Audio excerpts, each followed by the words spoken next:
Vamos conversar hoje em informática sobre software. Pessoal, nós já conversamos sobre a parte de hardware. Se necessário, eu farei algum complemento e estará lá na playlist.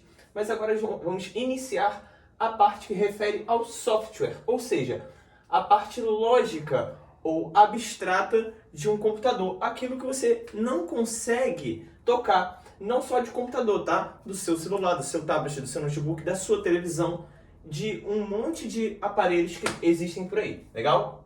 Todos eles têm um software, uma parte lógica ou abstrata que faz aquilo ali funcionar e ter funcionalidades. Olha só, software é a mesma coisa que eu falar para você programa. Ficou até mais fácil, tá vendo? E o que é um programa? Um programa é justamente uma questão, né, de aplicação de regras de maneira digital, tá? O que vai acontecer? Dada uma situação, ocorre outra situação pré-programada. Por exemplo, quando você abriu lá o seu celular, e você deu, provavelmente deve ser um smartphone, né, o seu celular, touchscreen, sensível ao toque à sua tela, você encostou lá no botãozinho do WhatsApp. O que você fez ali? Você encostou no botão do WhatsApp, correto? Automaticamente ele vai abrir. Observa, dada uma situação, qual foi a situação? Encostar no botão do WhatsApp. Ocorre outra pré-programada, ou seja, abrir. Tá vendo? Isso é um programa. Ele vai automatizando o processo. Você dá um comando e ele faz uma ou mais coisas. Legal? Isso se aplica a qualquer programa e você vai observar agora, passar a observar mais ainda quando você mexer no seu computador e no seu celular. Show de bola? Então, pessoal, apresentei para vocês o que seria um software. E agora eu vou destrinchar, porque eu tenho vários tipos de software, várias funcionalidades. E eu vou trazer o que é mais importante para vocês para a prova. Olha só. Primeiramente, primeiro ponto que eu tenho que conversar com vocês. Licenças de software. Eu preciso falar sobre as licenças de software. O que seria licença de software? Assim, vou fazer uma analogia. É o que o usuário pode ou não fazer com esse software. É o que a licença me permite. É como se eu alugasse um veículo e o que eu posso fazer com esse veículo quando eu alugo ele? Eu posso fazer manobra perigosa com ele? Eu posso, sei lá, jogar ele no rio? Claro que não, né? Então, o software, o programa também é assim. Eu não posso fazer qualquer coisa com o software. Legal? E isso vai estar ali regulado, né, de acordo com a licença. A gente vai observar aqui abaixo. E essas licenças têm base nos direitos autorais. Show de bola? Olha só. As principais aqui importantes para a prova, que vai ser o software proprietário e o software livre. E também vou trazer uma terceira lá dos softwares, dos showers. Eu sou meio embolado assim no inglês, mas são softwares como se fosse uma degustação. Vou explicar daqui a pouco para vocês. Olha só. Primeiro, software proprietário. O software proprietário, nós temos um codinome, quando você vê, pode cair em prova também, que é o copyright. Tá legal? Em inglês, copyright. Right, direita, né? Copy vem de cópia. É tipo uma cópia direita. Quando eu falo de software proprietário, um sinônimo é copyright. Legal? Você já deve ter visto em algum lugar essa expressãozinha aqui. Então, grava para a prova. Qual que é a característica do software proprietário? É preservar o direito do autor. Tá legal? E isso daqui se faz através não só disso, mas também pelo fato do código-fonte ser fechado. Olha só, isso daqui é muito importante. Só muito importante. O que seria o código-fonte? Tá? O que seria o código-fonte? Código-fonte é como se fosse o segredinho de um programa. Tá legal? O segredinho de um programa. Lá na Coca-Cola, por exemplo, vem um rótulo. Vem um rótulo que contém isso, aquilo, mas não vem como que é feito, né? O código-fonte é como se fosse o segredo da Coca-Cola, só que é o segredo do programa, tá legal? E esse código-fonte no software proprietário, ele é fechado, necessariamente fechado. Pessoal, essa é a principal característica de um software proprietário, do copyright, é o código-fonte fechado, tá legal? Grava isso, você já entendeu o que seria esse código-fonte. É o segredo, como que foi escrito, como que pode ser modificado aquele programa, tá legal? Isso você não consegue ter acesso dentro do software proprietário. Show de bola!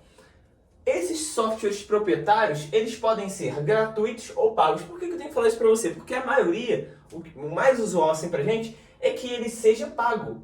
Só que também pode ser gratuito. Então a prova pode chegar e fazer uma pegadinha para você. Ah, o software proprietário sempre é pago. Mentira, ele pode ser pago ou gratuito, tá? Detalhe, mesmo pagando, você não é o dono. Por quê? Porque você tem uma licença, né, para usar aquilo dali. Mesmo você pagando, você não é o dono. Você tem o direito de uso, mas deve respeitar regras. Legal? Exemplos de softwares proprietários, que às vezes você lida bastante e nem sabe que é proprietário. O Windows, o macOS, que é da Apple, tá? O Microsoft Office, que é o pacote, né, de aplicativos de escritório da linha Microsoft, que tem Word, Excel, PowerPoint, etc. Legal? Todos eles são softwares proprietários, ou seja, código-fonte fechado, você não tem acesso àquilo ali. Legal, vamos lá. Agora vamos partir para os softwares livres. É como se fosse assim. É o contrário, né? Se esse daqui é fechado, aqui tem que ser aberto. Agora, uma coisa interessante. Primeiro ponto que eu já ressalto para vocês. Podem ser pagos os softwares livres? Sim, não é costume, tá? A maioria, assim, que a gente vai dar de modo gratuito, mas pode sim ser pago, tá legal? Continuando. A principal característica agora, código-fonte aberto. Código-fonte aberto, ou seja, eu tenho acesso ao segredinho daquele programa de tal modo que eu consigo entrar ali e ver como é que aquilo funciona e inclusive modificar, tá legal? Em contrapartida ao nome copyright, eu tenho aqui o copyleft, tá? É interessante você saber esse sinônimo porque pode vir em prova. Às vezes as provas gostam de cobrar esse nomezinho em inglês. Left, esquerda, legal? Continuando, copy e de cópia. Show de bola. Observação também importante para os softwares livres. Deve respeitar as 4 liberdades do projeto GNU, que é a Licença Pública Geral. Pessoal, olha só. Isso daqui também é uma característica das principais do software livre. Ele tem que respeitar, para ser software livre, 4 coisinhas aqui. 4 liberdades. A L0, L1, L2 e L3, tá? Meio que elas são redundantes, se complementam, então só o fato de você ler, você já vai saber, né? Porque não é difícil, é bem palatável. Olha só, a L0, executar para qualquer fim. Pessoal, olha só, eu não estou ensinando ninguém a ser criminoso, não, mas o que acontece?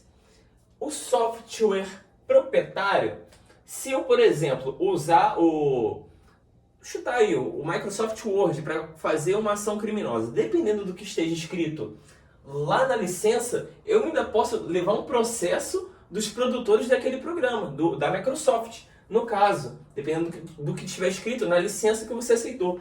Já esse camarada aqui, o software livre, ele pode ser executado para qualquer fim, né? Inclusive, assim, infelizmente, fins ilícitos. Mas eu não quero de nenhuma maneira incitar, eu estou só exemplificando aqui para vocês que tem que ter essa liberdade para ser software livre de executar para qualquer fim, tá legal? Ah, eu vou fazer um crime com software livre. Tá, você vai responder por esse crime, tá? Eu recomendo que não faça isso. Continuando. L1, liberdade 1. Estudar como funciona e adaptar. Nós conseguimos fazer isso graças ao fato de que o código-fonte aqui é aberto. Show? Vamos lá. Redistribuir cópias, ou seja, eu posso pegar e jogar as cópias aí para o mundo à vontade, tá? É outra característica. E a última aqui, modificar o programa e distribuir essas modificações. É basicamente um complemento da L1 e da L2. Legal? Trouxe como exemplo para vocês o Linux, que você vai observar que ele tem várias versões. Esse carinha aí tem várias versões e nós vamos estudar aqui nessa playlist, legal? As diversas versões aí do Linux. O LibreOffice, que é como se fosse um similar ao Microsoft Office. Tem algumas ferramentas de escritório também, beleza? Então eu vou dar uma apagadinha nesse quadro aqui para a gente continuar a nossa aula. Para a gente finalizar essa aula, vamos falar agora sobre o shareware, que é simplesmente um software de degustação. Meio estranho isso daí, né? Olha só. Analisa comigo, vamos tentar trazer para o mundo real. Vamos lá. Se eu chego para você, sabe aqueles vendedores de amendoim que passam de mesa em mesa, aí eles dão uma provinha de amendoim para você, você come, acha gostoso e você quer comprar depois? É justamente o espírito do shareware. Por quê? Porque ele te dá um pedacinho do programa. Ou então ele te dá o programa inteiro por um tempo limitado, tá? E essa é a diferença entre o shareware trial e o demo, tá? Ou demo. Eu tenho duas vertentes. O trial, que é por tempo limitado, beleza? Ou seja, você pode usar tudo, mas por um tempo. Ou o demo, que tem funções limitadas. Vou citar aqui dois exemplos. O WinRAR, ele é um exemplo de trial. Por quê? Você baixa lá o WinRAR e você vai descompactar um arquivo, tá? Porque, vamos supor, você baixou na internet um arquivo que veio compactado. Aí você tenta abrir e não consegue. O que você vai fazer? Vai baixar o WinRAR para descompactar aquele arquivo. E você consegue usar o WinRAR por 30, 60 dias, alguns dias aí. Só que depois ele fica exibindo uma mensagem chata. Por quê? Porque ele é trial, ele é por tempo limitado. O WinRAR, ele ainda fica só exibindo aquela mensagem, você fecha e continua usando. Tem programa que depois de um tempo ele para de funcionar, tá legal? Isso é a vertente trial do shareware, show? E também temos a demo. Vou te dar um exemplo. Por exemplo, jogos. Naruto, tem um jogo que eu gosto muito de jogar, que é o Naruto. O Naruto Storm 4, salvo engano. Aí você baixa a demo desse jogo, você só consegue ter acesso ali à primeira e à segunda fase do jogo. E a uns 10 personagens, sendo que são, sei lá, 20 fases e 100 personagens. Isso é uma versão demo, ou seja, está dando também uma degustação do programa para você experimentar e você, consequentemente, comprar. Tá legal? Beleza. Outra característica importante. Permite cópia e redistribuição, tá? Ou seja, eu posso pegar a cópia para mim e posso redistribuir, passar para outras pessoas. Via de regra, isso é permitido no shareware. E, em regra, assim, essa regra está escrita em livros de informática e tal. E, em regra, o código-fonte ele é fechado, porque não faria sentido, por exemplo, de eu pegar um software trial e deixar o código-fonte dele aberto, porque alguém poderia chegar lá, alterar esse código-fonte e usar aquele programa indefinidamente. Beleza, pessoal? Então é isso. Vou encerrar essas aulas por aqui. Continue na playlist com a gente para ver mais aulas e exercícios. Até a próxima.